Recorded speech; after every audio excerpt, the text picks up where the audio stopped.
होकर लड़ रहा सी। भारतीय जनता पार्टी के कार्यकर्तावां नूं इस लड़ाई झोकिया गया। वाली गल बिल्कुल गलत आ। कोई टामे केस होए, मैं नहीं लवाई, मेरे सारी फैमिली ने भी लवाई, तुसीं भी सब ने लवाई आ। ते ये कह देना कि मैं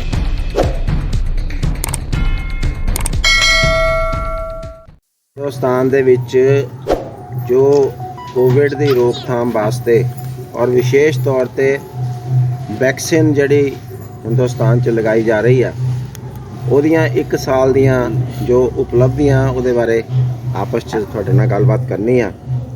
ਆਪਾਂ ਸਾਰੇ ਜਾਣਦੇ ਆ कि 135 करोड़ तो ਉੱਪਰ ਆਬਾਦੀ ਦਾ ਮੁਲਕ ਹੈ और बहुत ही ਭਿਆਨਕ ਐਪੀਡੈਮਿਕ ਜਿਹੜੀ ਹੈਗੀ ਆ ਇਹ कोरोना कोविड-19 ये सारी दुनिया च फैली और हिंदुस्तान दे विच भी बहुत तेज़ी नाल आई।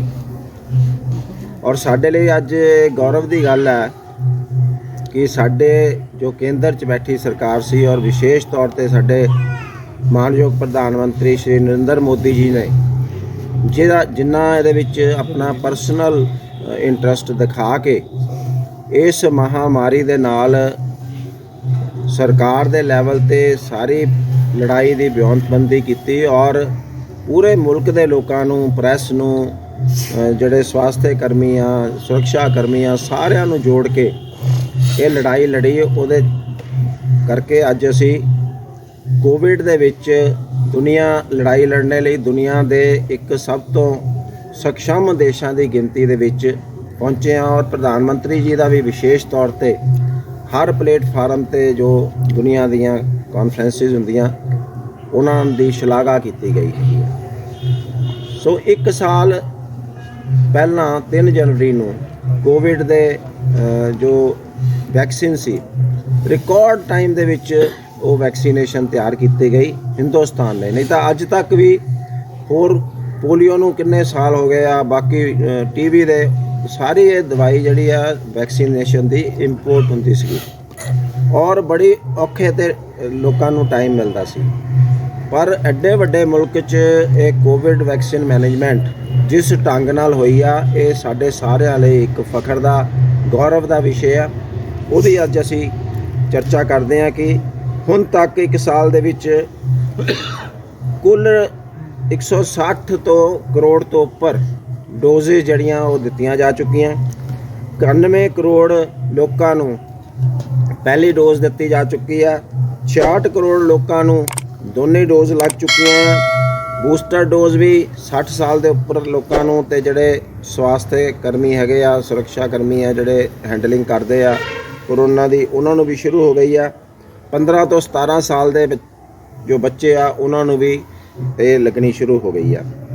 और ਜਦੋਂ 15 ਤੋਂ 17 ਸਾਲ ਦੇ ਬੱਚਿਆਂ ਨੂੰ ਲੱਗਣੀ ਸ਼ੁਰੂ ਹੋਈ ਤਾਂ 10 ਦਿਨ ਦੇ ਵਿੱਚ ਰਿਕਾਰਡ ਜਿਹੜੀ ਡੋਜ਼ ਲੱਗੀ ਆ ਉਹ 3 ਕਰੋੜ ਤੋਂ ਉੱਪਰ 10 ਦਿਨਾਂ ਦੇ ਵਿੱਚ ਲੱਗੀ ਆ, ਜਿਹੜਾ ਦੁਨੀਆ ਦਾ ਆਪਣੇ ਆਪ 'ਚ ਇੱਕ ਰਿਕਾਰਡ ਹੈਗਾ। ਜਿੱਥੇ ਇੱਕ ਪਾਸੇ ਪ੍ਰਧਾਨ ਮੰਤਰੀ ਜੀ ਨੇ ਵਿਸ਼ੇਸ਼ ਅਲੱਗ-ਅਲੱਗ ਕਾਰਜਕ੍ਰਮ ਕਰਕੇ ਲੋਕਾਂ ਨੂੰ ਯੂਨਾਈਟ ਕੀਤਾ ਕੋਵਿਡ ਦੇ ਖਿਲਾਫ ਲੜਾਈ ਲੜਨੇ ਲਈ, ਉੱਥੇ ਸਾਡਾ ਦੁਰਭਾਗਿਆ ਵੀ ਹੈ कि हिंदुस्तान च ऐसिया चीज़ों पर भी राजनीति शुरू हो जाती है जिहड़ी नहीं होनी चाहिए। सानू बहुत ऐसे उदाहरण आ जिद्दां देश की सुरक्षा बारे बहुत सारे ऐसे इंसीडेंट होए, उत्थे भी राजनीति शुरू हुई, फौज की क्षमता ते भी राजनीति शुरू हुई। इवें ही ये लड़ाई जिथे सारा मुल्क इकट्ठा होकर लड़ रहा सी, भारतीय जनता पार्टी के कार्यकर्तावां नूं इस लड़ाई झोकिया गया। राशन वंडे गए, मास्क वंडे गए, सैनिटाइज़र वंडे गए। दूसरे पासे विपक्ष वो अपनी एक छोटी राजनीति दे विच लगा रहा।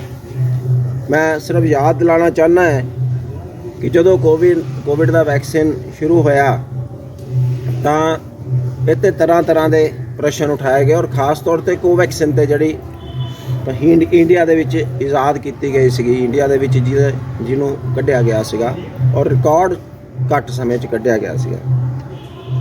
किसी ने तो कहा जी ਮਨੀਸ਼ ਤਿਵਾੜੀ ਵਰਗੇ ਜਿਹੜੇ ਨੇਤਾ ਆ ਜਿਨ੍ਹਾਂ ਨੂੰ ਅਸੀਂ ਸਮਝਦਾਰ ਨੇਤਾ ਸਮਝਦੇ ਹਾਂ, ਇੰਡੀਅਨਸ ਨੂੰ ਤੁਸੀਂ ਗਿੰਨੀ ਪਿਗ ਬਣਾ ਰਹੇ ਹੋ ਇੱਥੇ, ਮਤਲਬ ਇਹਨਾਂ 'ਤੇ ਜਿੱਦਾਂ ਪ੍ਰਯੋਗ ਕਰਨੇ ਹੁੰਦੇ ਆ।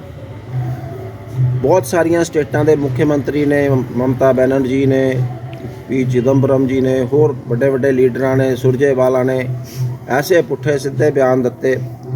ਕੋਵਿਡ ਦਾ ਜਿਹੜਾ ਵੈਕਸੀਨੇਸ਼ਨ ਸੀ, ਇਸ ਅਭਿਆਨ ਨੂੰ ਡੀਟਰੈਕਟ ਕਰਨ ਲਈ, ਪਟੜੀ ਤੋਂ ਉਤਾਰਨੇ ਲਈ ਉਹਨਾਂ ਨੇ ਕੋਈ ਕਸਰ ਨਹੀਂ ਛੱਡੀ। ਪਰ ਇਹ ਸਾਡੀ ਸਾਰਿਆਂ ਲੋਕਾਂ ਦੀ, ਪ੍ਰੈਸ ਦੀ ਖਾਸ ਤੌਰ 'ਤੇ ਮੈਂ ਇਹਦੇ ਵਿੱਚ ਭੂਮਿਕਾ ਜਿਹੜੀ ਸ਼ਲਾਘਾ ਕਰਦਾ।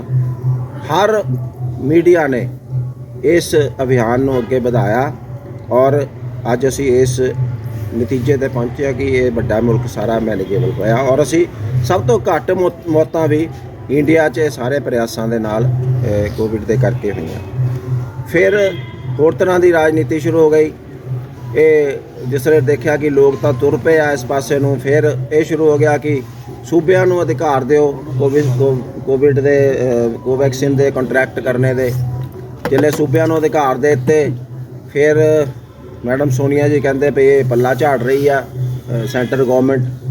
ਉਹਦੇ ਵਿੱਚ ਕਰਪਸ਼ਨ ਵੀ ਸ਼ੁਰੂ ਹੋ ਗਈ। ਪੰਜਾਬ 'ਚ ਤੁਹਾਡੇ ਕੋਲ ਇੱਕ ਐਗਜ਼ਾਮਪਲ ਆ, ਉਹਨਾਂ ਨੇ ਸਸਤੀ ਲੈ ਕੇ ਮਹਿੰਗੀ ਵੇਚਣੀ ਸ਼ੁਰੂ ਕਰਤੀ ਔਰ ਮਹਿੰਗੀ ਦੇ ਵਿੱਚ ਵੀ ਟੈਂਡਰਾਂ 'ਚ ਗੜਬੜੀ ਹੋਈ। ਸੋ ਐਸੇ ਬਹੁਤ ਸਾਰੇ ਮੌਕੇ ਆਏ, ਇੰਸਟੈਂਸਿਸ ਆਏ ਕਿ ਜਿਹੜਾ ਕੋਵਿਡ ਦਾ ਮੈਨੇਜਮੈਂਟ ਸੀ ਉਹਦੇ ਵਿੱਚ ਵਿਘਨ ਪਾਉਣ ਦੀ ਰਾਜਨੀਤਿਕ ਸਵਾਰਥਾਂ ਕਰਕੇ ਕੋਸ਼ਿਸ਼ ਕੀਤੀ ਗਈ। ਪਰ ਅੱਜ ਉਹ ਸਾਰਾ ਅਭਿਆਨ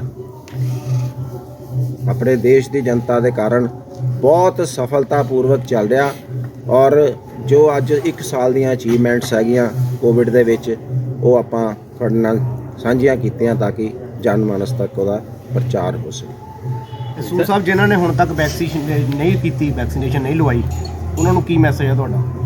ਦੇਖੋ, ਮੈਂ ਇਹ ਸਮਝਦਾ ਕਿ ਜਿਨ੍ਹਾਂ ਨੇ ਵੀ ਵੈਕਸੀਨੇਸ਼ਨ ਨਹੀਂ ਲਵਾਈ, ਚਾਹੇ ਕਿਸੇ ਕਾਰਨ ਵੀ ਨਹੀਂ ਲਵਾਈ, ਮੁਫਤ ਕੀ ਟੀਕਾਕਰਨ ਹੋ ਰਿਹਾ ਹੈਗਾ। ਵੈਕਸੀਨੇਸ਼ਨ ਮੁਫਤ ਲੱਗ ਰਹੀ ਆ, ਬਹੁਤ ਜ਼ਿਆਦਾ ਸੈਂਟਰਾਂ 'ਤੇ ਲੱਗ ਰਹੀ ਆ। ਸਾਰੀ ਤਰ੍ਹਾਂ ਦੇ ਵਰਗ ਜਿਹੜੇ ਇਹਦੇ 'ਚ ਇਨਕਲੂਡ ਆ। ਈਵਨ ਜਿਨ੍ਹਾਂ ਕੋਲ ਪਹਿਚਾਣ ਪੱਤਰ ਨਹੀਂ ਸੀਗਾ, ਉਹ ਵੀ 60-70 ਲੱਖ ਲੋਕ ਐਸੇ ਆ, ਉਹਨਾਂ ਦੇ ਵੀ ਟੀਕਾਕਰਨ ਹੋਇਆ, ਕੈਦੀਆਂ ਦੇ ਵੀ ਹੋਇਆ, ਸਾਰਿਆਂ ਦੇ ਹੋਇਆ।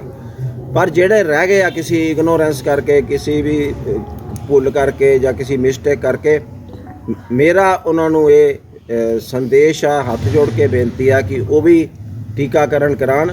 ਉਹਨਾਂ ਨੂੰ ਜੇ ਬਿਮਾਰੀ ਲੱਗਦੀ ਆ ਤਾਂ ਉਹ ਇਕੱਲੇ ਬਿਮਾਰ ਨਹੀਂ ਹੁੰਦੇ, ਸਮਾਜ ਦੇ ਬਾਕੀ ਲੋਕਾਂ ਨੂੰ ਵੀ ਉਹਦਾ ਇਫੈਕਟ ਹੋ ਸਕਦਾ।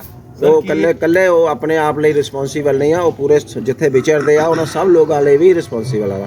ਔਰ ਵਿਸ਼ੇਸ਼ ਤੌਰ 'ਤੇ ਮੈਂ ਇਹ ਕਹਿਣਾ ਚਾਹਾਂਗਾ, ਹੁਣ ਚੁਣਾਵ ਦੇ ਦਿਨਾਂ 'ਚ ਲੋਕਾਂ ਦੇ ਇਕੱਠ ਮੱਠ ਵੀ ਹੋਣੇ ਆ, ਲੋਕਾਂ ਨੇ ਜ਼ਿਆਦਾ ਗਿਣਤੀ 'ਚ ਇੱਕ ਦੂਜੇ ਨਾਲ ਮਿਲਣਾ ਗਿਲਣਾ ਵੀ ਆ, ਅਤੇ ਸਾਨੂੰ ਇਹ ਪ੍ਰੀਕਾਸ਼ਨਸ ਜਿਹੜੀਆਂ ਹੈਗੀਆਂ ਔਰ ਖਾਸ ਤੌਰ 'ਤੇ ਥਰੂ ਜਿਹੜਾ ਵੈਕਸੀਨੇਸ਼ਨ ਕਰਾ ਕੇ ਕੋਵਿਡ ਦੀ, ਉਹ ਜ਼ਰੂਰ ਕਰਨੀ ਚਾਹੀਦੀ। ਸਰ, ਕੀ ਇਹ ਵੈਕਸੀਨੇਸ਼ਨ ਜਿਹੜੀ ਹੈਗੀ ਹੈ ਇੱਕ ਟ੍ਰਾਇਲ ਬੇਸ ਤੇ ਲੱਗੀ ਹੈ ਸਾਰਿਆਂ ਦੀ?